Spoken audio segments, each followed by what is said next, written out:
Welcome everyone back to weekly weather updates, and in today's video we can have a look at the latest from the live radar, run for the UKV, have a look at the precipitation and the temperature over the next 5 days, as we are going to see quite a bit more heavy rain, especially for England and Wales, as we do see some southerly tracking low pressure systems, potentially even a bit of a cut-off low developing where low pressure kind of sits over the top of us for a prolonged period of time. And not only are we going to see lots of persistent rain, but we could be seeing more pretty hefty showers and severe thunderstorms like we've seen in places throughout today.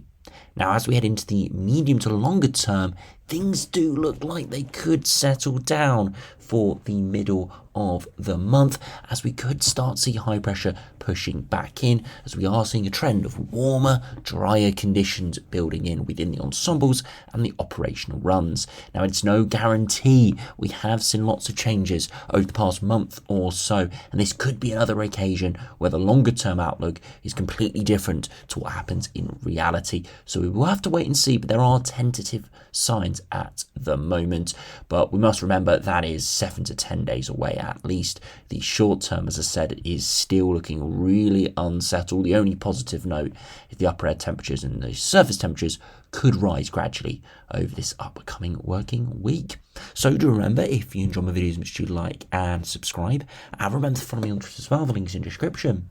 Now, if you start on the live radar, you can see there are still a few hefty showers around at the moment, recording this around 9 PM on Sunday evening. A few oranges and reds still out there, so that's really torrential stuff, but it's nowhere near as heavy as it was earlier through Sunday morning into the early afternoon. It was pretty severe across many parts of England and Wales, with some severe thunderstorms breaking out in a few locations and widely very heavy torrential rain, as we did see these streaks of showers developing from southwest to northeast.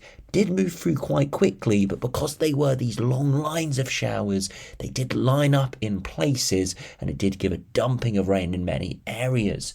Now, if we do actually have a look at the past 24-hour precipitation, we can see this shown very well indeed. You can look across southern England, see these streaks of greens, and this is where we saw thunderstorms lining up, especially across parts of southeast England, a line there all the way from southwest England through central southern England across north London there. Really heavy thunderstorms, 10, 20, 30 millimetres in many areas, and that's on top of all the rain we saw through Friday into Saturday. So yes, really not ideal. Luckily, we are in summer, lots of evaporation taking place, so yes, there was some temporary flooding in places, but it's unlikely to sort of result in anything too prolonged or any sort of river flooding, as a lot of this water does evaporate away.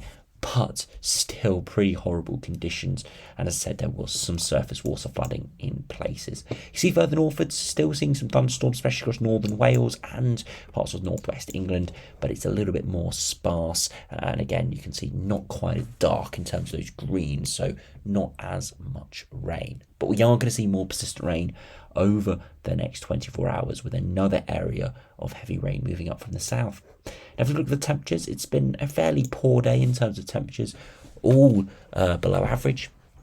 Many in the low teens, mid to high teens at best. But again, when we've had cloud and rain, it has really held those temperatures down. You see, this is the same for much of northern and western Europe. With these west and northwesterly winds, the air is not only the cooler air is not only impacting the British Isles, but it's also impacting much of northern and western Europe to a lesser extent, because it is further from that colder source. But regardless, you can see all the warmth is trapped across southern and eastern Europe, not towards northern and western Europe, unfortunately, at the moment. Now, if you look at the latest UKV, you can see all those heavy thundery showers moving through earlier. It was quite a bit more active than the UKV is showing here. Lots more organisation, streaks in those showers. So a little bit of poor performance from the models, but it is convection, so we do always have that margin of uncertainty. Sometimes it's nowhere near as heavy as the models make it out to be. Sometimes it's a lot heavier than the models show. and that's just the nature of these summer storms. As we progress into Monday, we see temporarily drier through the morning, but then we start to see some cloud and lighter rain building up from the south. Now, for much of the day, it is going to be on and off, light to moderate precipitation. Nothing too severe, but miserable nonetheless, and it will hold those temperatures down. But it's through Monday evening we start to see more persistent, heavier rain moving up from the south, impacting most of England, Wales and the Republic of Ireland, spiralling northwards, giving lots of pretty horrible conditions as well. And you can see to Tuesday it continues with some reinforcements of rain in the far south. These were some really heavy stuff moving northwards. Now, some of the models of the last day or two have shown some quite hefty thunderstorms breaking out behind this weather front. Not showing it too much here from the latest UKV, and I think that's because we've got more persistent rain moving in with cloud and more rain around. It doesn't allow that convection to get going, so we have to keep that in mind. If the rain is slightly further eastwards or slightly more progressive on Tuesday, there is the risk of some heavy thunderstorms once again. Now, as we progress into Monday, that rain continues spiralling for northern areas. For southern areas, it's a better day. It's sunnier and it will be slightly warmer. And then as we head into Thursday, still lots of cloud and a few showers around as we head into Friday. So you can see drying a little bit towards the second half of the week, but still staying reasonably unsettled, reasonably cloudy. When we see some sunshine, it could turn a bit warmer. And the reason for that is the upper air temperatures are rising slightly behind that low pressure system. As it moves in, upper air temperatures rise for the second half of the week, for eventually the low pressure moves away and it could temporarily drop. We'll have to wait and see exactly how that does develop, as it is going to be very touch and go depending on the positioning of weather fronts and the centre of the low. But for the time being, warming up as we head into the second half of the week. Now, if you look at those max temperatures, you can see through today, really quite poor, high teens at best, and I do think it was lower than this in reality because of those showers and cloud and rain were a lot more extensive than modelled. As we head into Monday, again, very poor for southern areas, mid-teens at best, maybe high teens or 20 degrees across northern England, but again, it will be dependent on the progressive nature of the rain and cloud. As we head into Tuesday, more heavy rain in places, so struggling in the teens in many areas, but again, could see 20 degrees where we see a bit of sunshine and dry conditions for western areas.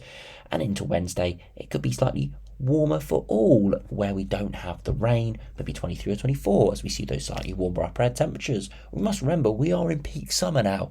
These are sort of the days where we can reach 40 degrees. So seeing 23 or 24 really isn't remarkable, but it's pretty warm compared to what we have now and what we have had over the past week or so. As we progress into Thursday, again, similar conditions where we have dry weather, but again, with that low pressure and the weather front sinking southwards, it will allow more cloud and rain to cool those temperatures down once again. So you can see it is turning slightly warmer towards the second half of the week, but for the time being, nothing too phenomenal. And again, it's just keeping it pretty unsettled with heavy showers, persistent rain, and further thunderstorms in places. Now, if you look at the latest GFS, you can see the low pressure dominating at the moment. That's why it is so unsettled. As we progress into this upcoming week, more low pressure systems pushing up from the south, that cut-off low, moving in, getting trapped and then eventually moving away. But as I said, into next week, we could start to see high pressure building in. Now, the GFS unfortunately puts another little low in there, but it does slowly fill in, and then another low presses in from the Atlantic, and eventually high pressure builds in.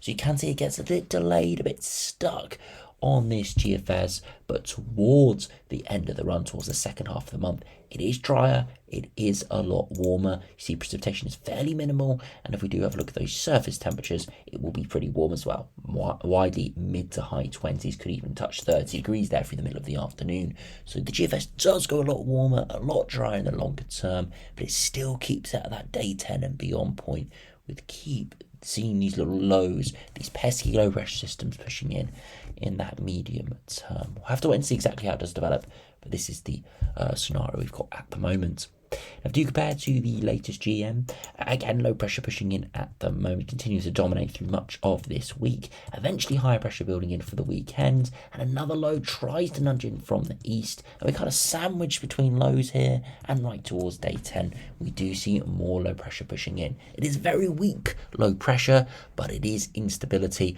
And if we look at the precipitation, it would trigger quite a few showers. Unfortunately, that's the nature of this time of year. Any instability with the energy around, it will cause showers and thunderstorms. Hopefully nothing too persistent, but it would, unfortunately, as I said, keep unsettled conditions. So GM, very close to being very pleasant, but it just allows these lows to push in off the Atlantic, and it keeps the shower activity around. Now, if you compare to the ECMWF, again, low pressure pushing in from the north. Eventually, low pressure does move away by the weekend, and we do see maybe some temporary higher pressure. But they never go too far, continue to try and push in. And again, towards day 10, we have very weak low pressure nearby, but unfortunately, that's all we need to keep those showers going. So definitely a trend for pressure rising in the next week to 10 days. But the models have backtracked on the strength of that high pressure today, delaying it further into July, and unfortunately still keeping things slightly unsettled with shower activity continuing into next week. Now, if you have a look at the latest ensembles, just to finish, if I quickly refresh this to get the latest midday run, you can see below average at the moment, turning slightly above average later this week with that low pressure system moving in, but keeping pretty high precipitation, and that continues throughout the next 5 or 6 days. And then as we head into next week, you can see it does turn drier. Not massively dry, not bone dry, but quite a bit dry, and the upper temperatures do rise. So that overall trend is still there for the models.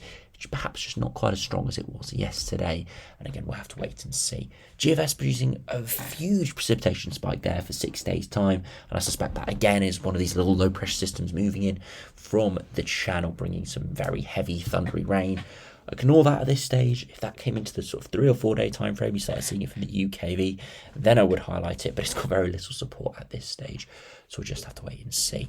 If you finally compare to the ECMWF ensembles, look at the midnight run, again very similar. Lots of precipitation at the moment, slightly warmer upper air temperatures for a time later this week before dropping into the weekend. Precipitation does lower in the longer term, but not massively, only small drying trend, unfortunately.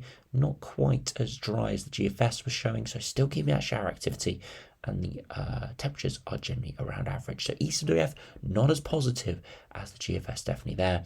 So hopefully things do stay drier and warmer in the longer term, but by no means can we guarantee it at this stage, as we are continuing to see lots of movement from the models in the longer term. The one thing we do know is the next 4 or 5 days are going to continue to be pretty unsettled, continue to be thundery, but hopefully should be a little bit warmer in those drier and sunnier spells. So anyway, thanks for watching, hope you enjoyed, subscribe if you're new, and I'll see you again for another video soon.